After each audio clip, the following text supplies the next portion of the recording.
Bueno, él ha hablado de sistemas, de ataques de denegación de servicios, ha hablado de destruir cosas.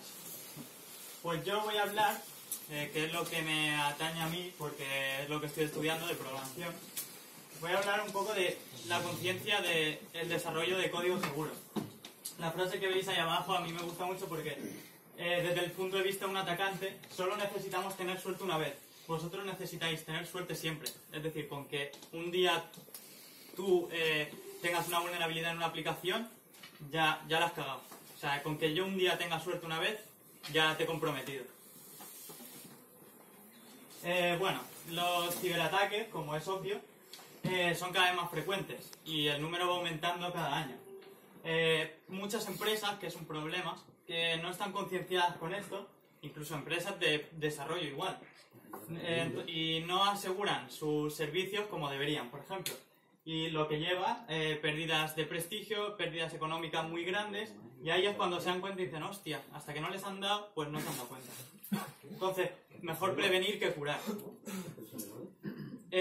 Para ir rápido, rasgos generales a tener en cuenta a la hora de desarrollar algo de forma segura. Bueno, delinear mecanismos de autenticación difíciles de eludir. Porque si yo tengo una aplicación que no puede hacer todo el mundo, tengo que añadir un panel de login, obviamente.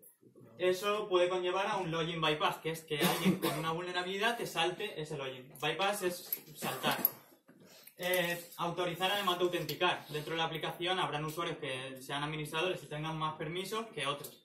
Y muchas veces tú tienes un usuario común y puedes, mediante una vulnerabilidad, hacer tareas que en teoría no podrías. Por ejemplo, eso es escalada de privilegios. Validar todos los datos explícitamente. Cuando un usuario te meta, es decir, cuando vayan a haber variables o información que vayan a ser introducidas por el usuario, siempre tienes que desconfiar y tienes que validarlas fuertemente. Y bueno, utilizar criptografía, porque si no os pasa lo que pasa, que luego haces un sniffing de la red y lo puedes leer todo en texto plano. Y ahora luego mostraré un ejemplo de cómo robar unas credenciales en una página que no tiene HTTPS, o sea, HTTP, texto plano. Bueno, buenas prácticas en general de programación, lo que hemos dicho, controlar la entrada del usuario, y ahí me he hecho un array con algunos tics que hay que hacer. Hay que controlar los parámetros de línea de comandos, los ficheros de configuración que nuestra aplicación va a leer, que pueden ser editados por un usuario malicioso para petar nuestra aplicación, pues también hay que controlar esa entrada, cifrar la información como hemos dicho y reutilizar código que ya hayamos hecho y testeado y sepamos que es seguro. Malas prácticas, que parece muy obvio todo esto, pero no lo es tanto en cuanto te encuentras cosas así en casos reales. Guardar datos confidenciales sin protección de contraseñas. Cifrar las contraseñas siempre que vayamos a guardar en una base de datos, por favor. Mostrar las contraseñas en la pantalla de usuario. Si un usuario da su perfil, no tiene por qué ver su contraseña en la pantalla, porque ya se la sabe. Y si la quiere cambiar, pues la tiene que introducir él. No es una información que deba demostrarse.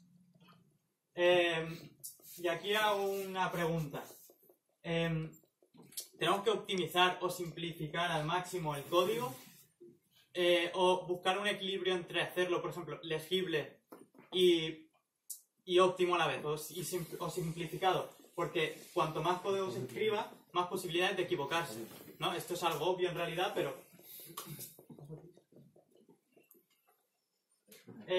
un ejemplo de un programa en Java que... te dice si el número introducido es par. ¿Qué opináis? Los que estáis en mi clase. Bien, ¿no? Que comprueba con un if increíble. Si llega hasta 100 porque ya se cansa de poner 100. Si le pones 102 ya no te lo comprueba. Y este es como sería correctamente. Veis que en el otro ejemplo, a ver, esto son cosas muy básicas, ¿vale? Pero para pillar la idea, en el otro ejemplo habéis visto que hay un montón de código, por lo tanto es más susceptible a que hayan errores. Si haces algo simple y que funcione bien, pues será más seguro y pues eso. Incluso esto también es legible, es que lo otro no tiene ningún sentido en realidad. Bueno, esto. Bueno, esto es una tontería también, es un ejemplo muy pequeño, pero... ¿alguno se os ocurre cómo mejorar esto? Return 1 igual a 2. Exacto.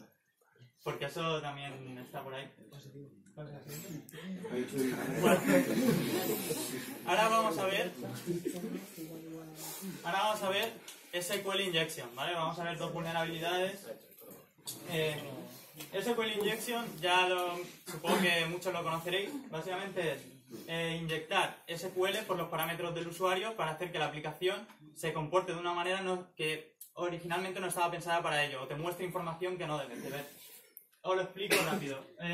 Esta página de ejemplo, students.com, tú le pasas un parámetro que es el ID del estudiante. Tú pones 117 y te mostraría el perfil de ese estudiante. Pero, ¿qué pasa si un usuario malicioso añade en la consulta código SQL extra? Pues que alteraría esa consulta alterando el funcionamiento original de la aplicación. La consulta, por lo tanto, en ese caso, sería como quitar el web. Sería un select todo from students, porque siempre va a ser true, 1 es igual a 1. Eso es lo que ha introducido el atacante.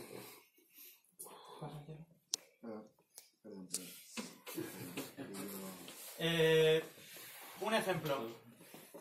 Esto sería vulnerable a SQL Injection. Esto es una función de login, a la que tú le pasas el usuario y la contraseña, y él, con una sentencia SQL, hace una consulta a la base de datos, y si te devuelve el resultado que es, pues existe el usuario y está bien, y si no, pues no. Pero, claro, si yo le inyecto, como hemos visto en la imagen anterior, código SQL extra por uno de esos parámetros, la consulta resultante va a ser esta. El comentario también es importante porque cuando haces una SQL Injection muchas veces tienes que añadir un comentario al final para comentar el resto de la consulta y que no dé un error de sintaxis. Es como construir una consulta nueva. Por lo tanto, estamos diciendo, si existe el usuario con el nombre bla bla bla o 1 es igual a 1, bla bla bla no existe, por lo tanto 1 igual a 1 va a ser true y te va a devolver toda la lista de usuarios y por lo tanto podrías saltarte ese login. Ahora vamos a ver el vídeo.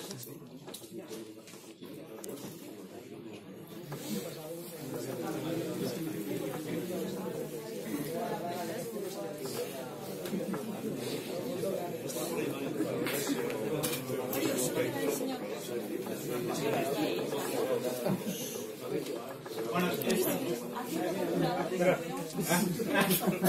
está también la aplicación que hice de proyecto con Mario.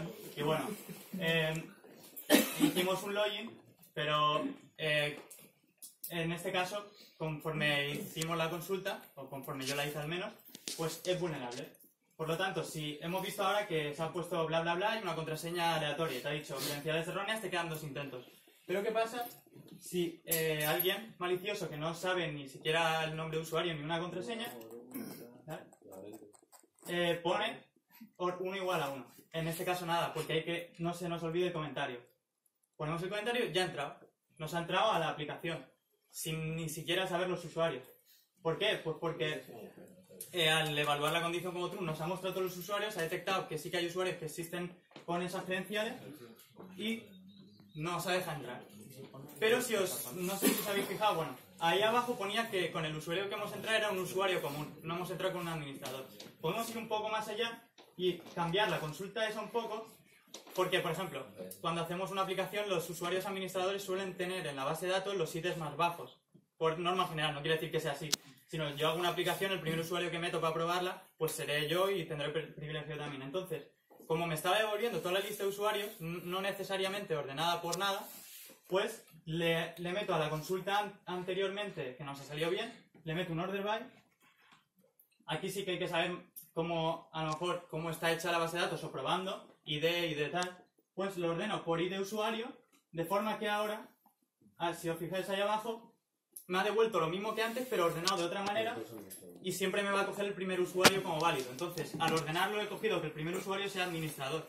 Por lo tanto, indagando un poco más, hemos conseguido incluso escalar privilegios dentro de la propia, vulnerabilidad de SQL Injection.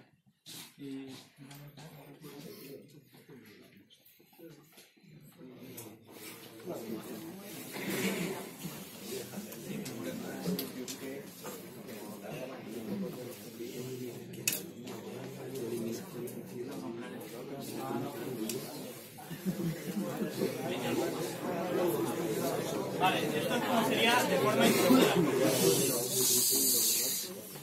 Así sería de forma insegura. Nosotros concatenamos en la propia cadena de texto de la consulta los parámetros que le enviamos, que nos llegan de la función. Eso es malo porque, como vemos, alguien que meta, por ejemplo, en el password, en el usuario, meta otros parámetros, se lo va a comer, porque detecta como que la consulta está bien. La forma segura sería esta, que es hacer la cadena de texto con esto, o sea, esto no son los parámetros directamente, es como un nombre que va a poner.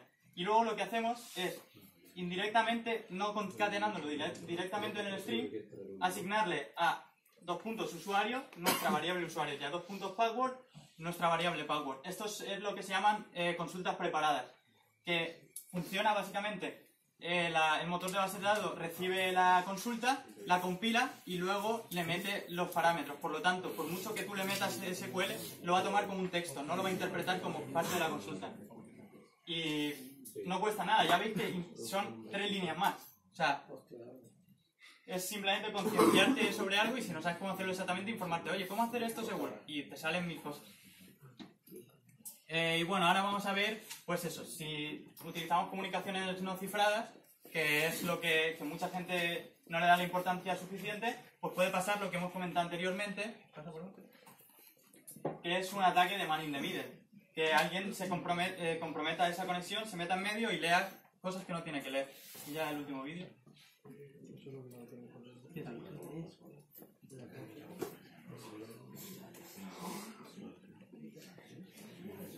Vale, esto es mi móvil y esto es la pantalla del atacante, ¿vale?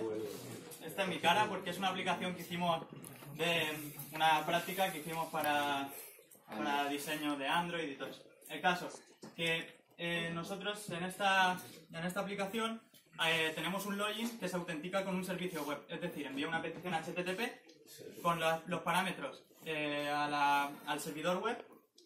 Este lo verifica y nos devuelve un resultado diciendo si está bien o está mal. Y en base a ello entra o no entra, credenciales erróneas. Dale, por favor. Vale. Lo que hago es establecer todo esto, lo que explica antes, engañar al router y al dispositivo para que pase la conexión por mí. Y ahora me voy al móvil, se carga la aplicación y pues el usuario, ¿vale? La víctima se autenticaría. Admin 1234, accedería, autentica, entra, y yo aquí recibo, páralo por favor, yo aquí recibo el paquete HTTP que ha enviado mi aplicación para autenticarse. Como está en texto plano, soy capaz de cogerlo, y ¿vale?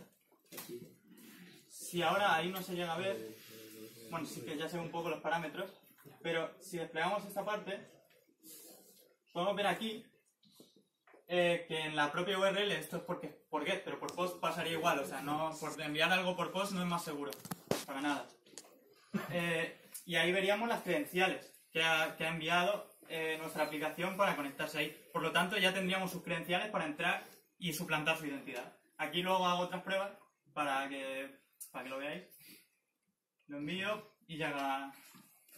En este caso ha capturado 2 paquetes porque el paquete se habrá enviado en 2 partes. Y nada, ahí igual que antes, pues se guardará y pondrá, se ve con porcentajes y tal porque he puesto espacio, pero están ahí sus credenciales, vamos, pone hola, ya está. Y entonces, de esta forma, alguien que esté en tu misma red local, no necesariamente para hacer un man in the middle tienes que estar en la misma red, pero alguien que esté en tu red local, en este caso, pues podría robarte las credenciales así de fácil. Por lo tanto, cifrar las comunicaciones es más importante de lo que muchos se piensan. Y ya está. He tenido que hacerlo rápido, pero bueno. Ya está. Muchas gracias.